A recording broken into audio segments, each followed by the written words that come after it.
the Weekly Show with David J. Maloney. This week, David chats with actor and impressionist Jim Meskimen. And now, here's your host, David J. Maloney. Welcome, everyone, to The Weekly Show. I'm your host, David J. Maloney. On tonight's show, we've got a really special guest. He's a master of impressions who's been in some of your favorite noteworthy comedy series over the past 20 years, and whom you also might know from his recent dramatic work on shows like Frost Nixon, Gaslit, and Hunters. You can now find him playing Carrie Hubbard on Apple TV's The Big Door Prize. That man is none other than the great Jim Meskimen. So don't go anywhere. We'll be right back.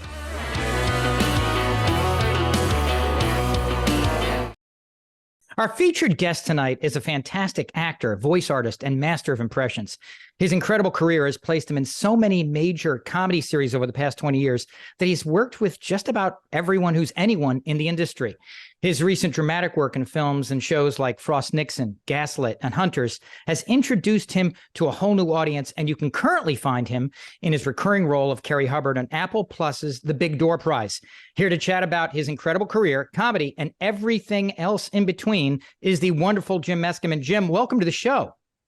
Thank you so much, David. It's nice to be here. I'm sorry I'm so underdressed, but I feel a little bit like I'm meeting with my attorney. But well, the irony is that's my other gig, so okay. That kind of fits in. So I often start off asking guests about their childhood and hometowns to kind of help my audience get to know each guest's roots and how they eventually found their way into their respective professions. Now, I know you weren't raised actually in Hollywood, but you were kind of raised around Hollywood. What was life like growing up for a kid in that environment? The environment that we could call Hollywood is more transcendent than that. And certainly, since my mother was a working actress who worked in Hollywood herself, even though we lived in a suburb and I still basically live in the same place, you feel like you have a connection to it as much as anybody who actually lives on Melrose, say. So, yeah, I grew up in an environment where my mother, who became the iconic Mrs. C on Happy Days, but who was just a struggling actress when I was most of my childhood. My mother raised me and my sister here, mostly as a single mom. My folks were divorced when I was 8, and she was a great, great mom. Very different from Mrs. C. I don't know anybody that was really raised by Mrs. C, although a whole generation of people think that they were raised by Mrs. C, which I find kind of amusing. So, and your mom she did work alongside some of the greats in the industry from time to time, like Cary Grant and Tony Curtis to Clayton Moore and Donna Reed. Did you have any conception as a kid as to how kind of special that was? Well, I didn't know so much about the older performers for quite a while, and then now, of course, it's like, oh my God, you worked with Noel Coward and Clark Gable and those other ones you mentioned. And it's kind of staggering. I mean, she went to Humphrey Bogart's house one time for a reading, and it's never to be repeated kind of event. But I did know that, I guess by virtue of the fact that she was an actress and on TV, I did know that she was kind of special. There weren't a ton of kids at my school whose parents were in show business, or that I was aware of anyway, in my grade, let's say. So I did feel kind of like just a little bit of like, my mom is kind of special, but nothing crazy, because she was not a well-known name or face, but she had been on pretty much all those shows in the 60s, Mission Impossible, The Brady Bunch, Longstreet, the endless string of detective shows and Westerns that really make up the menu of the 60s and 70s prior to Happy Days. So, yeah, I felt like we had a little bit of sparkle on us. Now, when I guess you were in your mid-teens when your mom was cast as Marion Cunningham on Happy Days. What do you remember about when your mom got that role? I mean, do you remember how you guys found out about it? And did you guys have a feeling that the show was going to be a massive success at the time, or was it just like any other new show? We'll just hope it clicks and cross our fingers. Well, of course, I think I was 12 or 13, so pretty young, not knowing much about the business, really. Didn't know what a pilot was exactly, so we didn't. And I don't think my mother was terribly genned in on it either. I'd done a lot of TV, but she hadn't done a lot of pilots. hadn't been up for a lot of big jobs before. And the way that Happy Days rolled out, I learned later by reading a book by Gary Marshall, who created the show. And he goes into great detail about those times and what actually happened, what the progress was of that project. And, it didn't just like sell and then become a series. It actually languished for about a year, which is a pretty long time, and kind of died and then got resuscitated with the success of American Graffiti, which also starred Ron Howard. So by a bizarre turn of events, it went from being a totally unvaluable piece of content to something that was intensely valuable. And so we didn't obviously know what was going on with all this stuff. And, I only found out years later. But I do remember watching the first episode when it was a proper series. And we went over to my mother's manager's house and we watched that. And it was kind of cool, but no inkling that, well, this will be the opening to the gateway of a whole new life, which it essentially became for my mom and for my family. And, it just continues to boggle the mind a little bit, how much that series and that her character means to people still, and that they still have a lot of love and affinity for what she represented. Was it there that you made an initial connection with Ron Howard, or did that come later? No, that is exactly where I met him. I mean, I met him on the set of Happy Days at Paramount Studios. I met him and Don Most and Anson Williams, his second wedding I just went to this weekend with my wife, and Henry Winkler and Tom Bosley and all those guys. And I met them just, working guys, very young. I was, as I said, 12 or 13, I can't quite remember. And Ron was probably 18. So yeah, that's where I made friends with them. And, I was just a kind of a kid that occasionally came to the set with his mom. And later on, I was lucky enough to audition for Ron. He knew I was an actor. He'd seen me in some things. And then he invited me to audition for a movie. And I wound up doing 5 different films for him. When did the creativity bug first hit you growing up?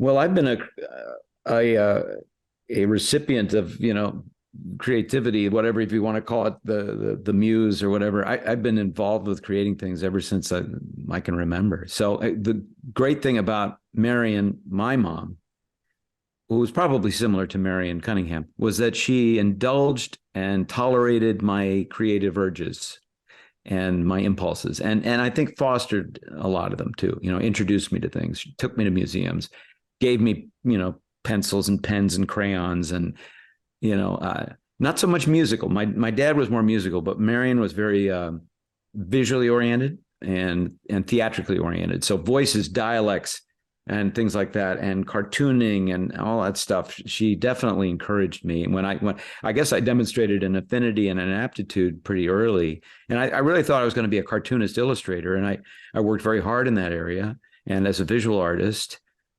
prior to really making a commitment to acting, I worked as a professional, and I still draw and paint today just for my own pleasure.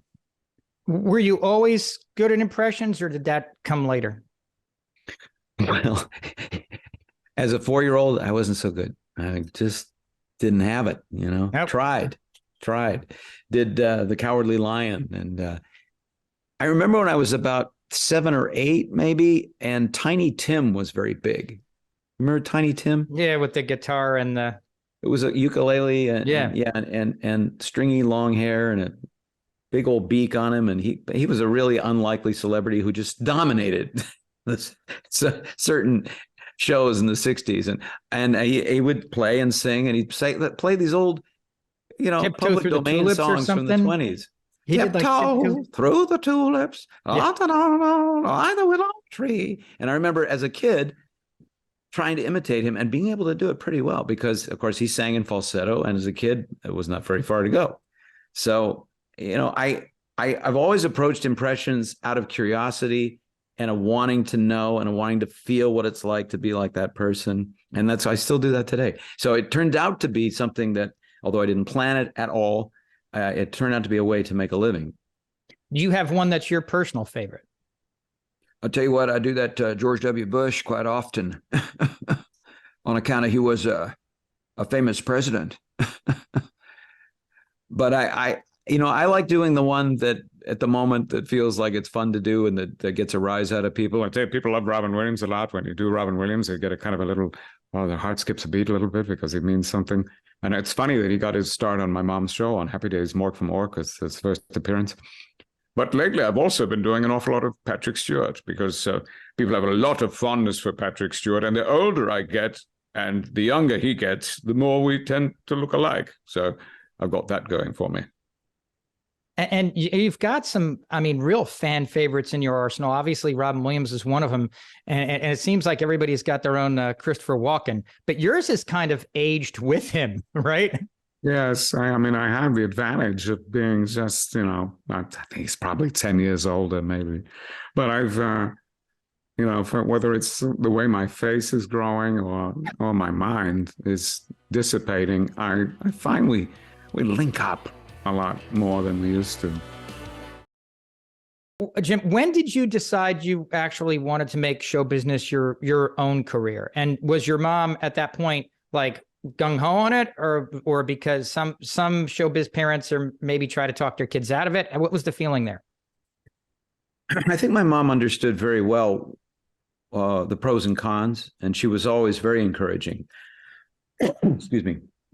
So I've never felt anything but total support from my mom, and she's demonstrated that in many, many ways.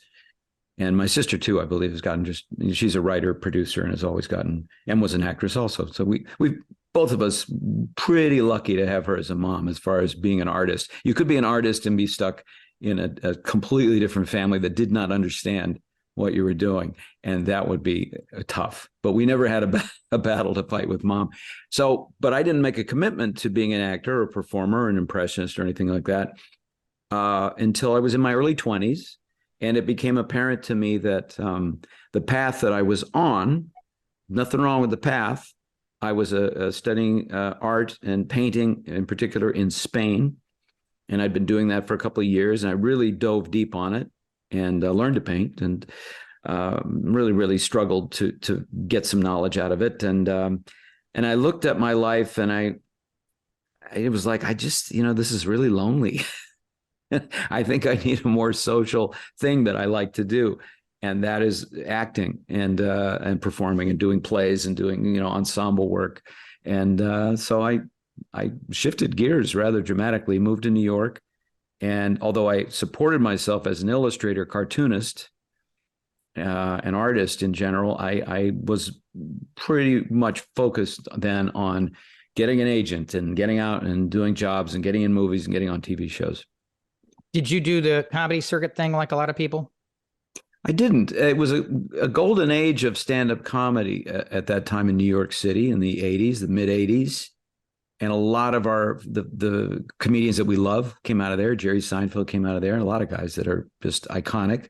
But stand-up comedy was not, although I admire it and I respect it, it wasn't my path.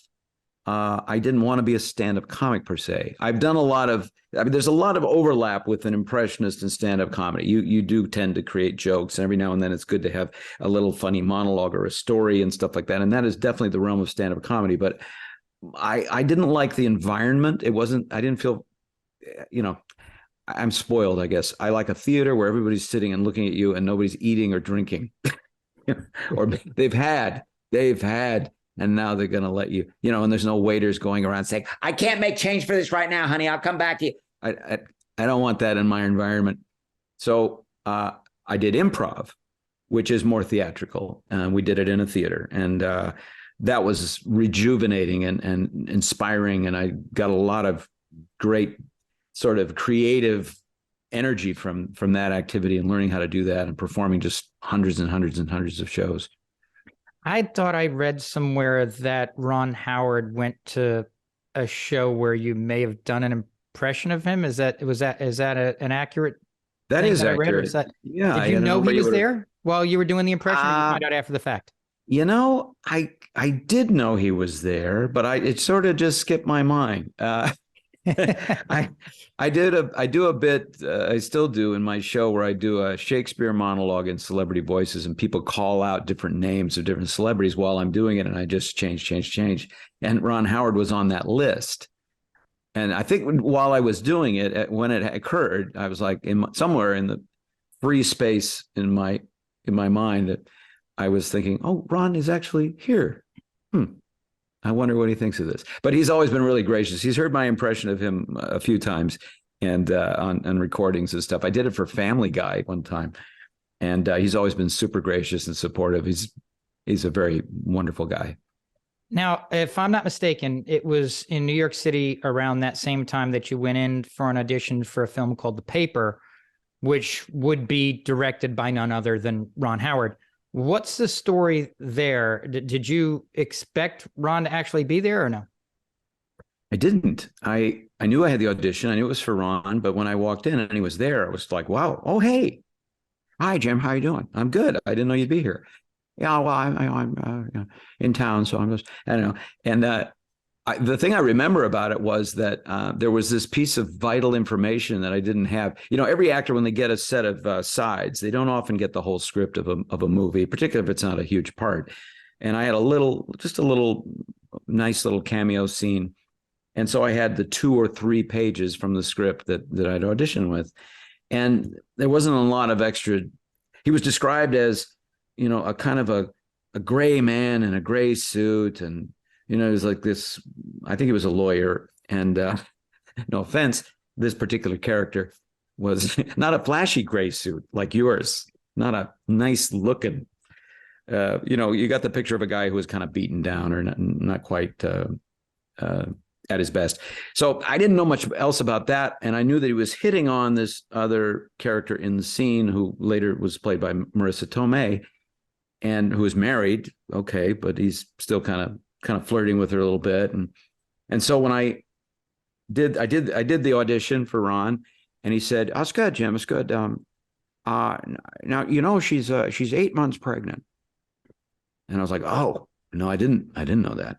That's an interesting piece of data." You know, that changes the scene tremendously. Dynamic. He's not just a guy who's hitting on a woman. He's hitting on a woman who's 8 months pregnant. There's something really wrong with this guy. So I tried to make this adjustment, you know, and whatever. I did whatever I did. And he also said, maybe I think I read it 3 times. And then he said, now on this one, you know, you're in this bar, so maybe you could feel the alcohol a little bit more. Like, okay, good. You know, I understood that. And I don't think I really pulled that off terribly well. But I walked away from it thinking, okay, note to self. You know, I wrote notes on the script pages. I was like, okay, do your research, find out everything you can about this character, get a hold of the screenplay first, you know, do all these different notes to myself, like in the future, when I don't want to tank an audition, this is what I should do. And then like a month or so later, quite a bit later, I was told I had the part, and I was really shocked, really, really shocked. But it was really nice of Ron to throw me that. The scene turned out pretty well. It's a fun movie, not one of the famous ones, The Paper, but it has everybody in it. My God, Jason Alexander's in it. Jason Robards is in it. Other people named Jason are in it. And Marissa Tomei, Glenn Close, and of course, Michael Keaton. And it's a fun movie. It's got a lot of, as I remember, it's got a lot of spirit to it, a lot of velocity. How quickly after The Paper did you get the call from Ron for Apollo 13? And did you have to audition for that? Or did he, based upon his work with you on the prior project, already kind of know that he wanted you for that? Yeah, I never really had to audition for Ron again. Subsequently, I had meetings sometimes, but it was not an audition kind of situation. Apollo 13 is like 1990. It's maybe 2 years later. I don't think that must have been his next film after The Paper, but I'm not exactly sure. Anyway, yeah, a little while, not too long after that.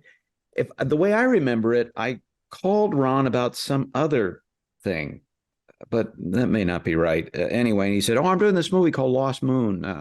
It's about astronauts, and we're looking for guys to be in mission control, and maybe you could be part of that." And I said, "You know, of course, I'd love to." And it was great experience working on Apollo 13. I really, really loved it. And another incredible cast. I mean, I was trying to think of what the energy must have been like working on that set. I mean, you're so close together, I guess, for so many takes. I mean, you, Ed Harris, Clint Howard, Brent Cullen, Gary Sinise, and of course, Ron directing. I mean, that had to be an incredible experience, no?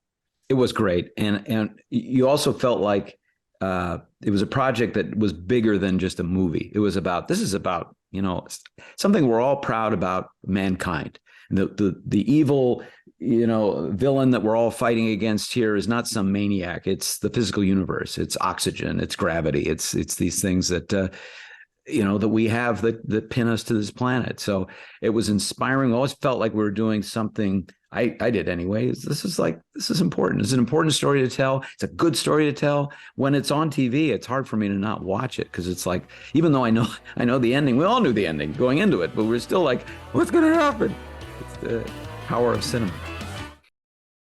That's our show for tonight. Thank you so much for watching. A special thanks to actor Jim Meskimen for joining us. Jim's going to be back next week for the second part of our interview, so please tune back in. Stay safe, everyone.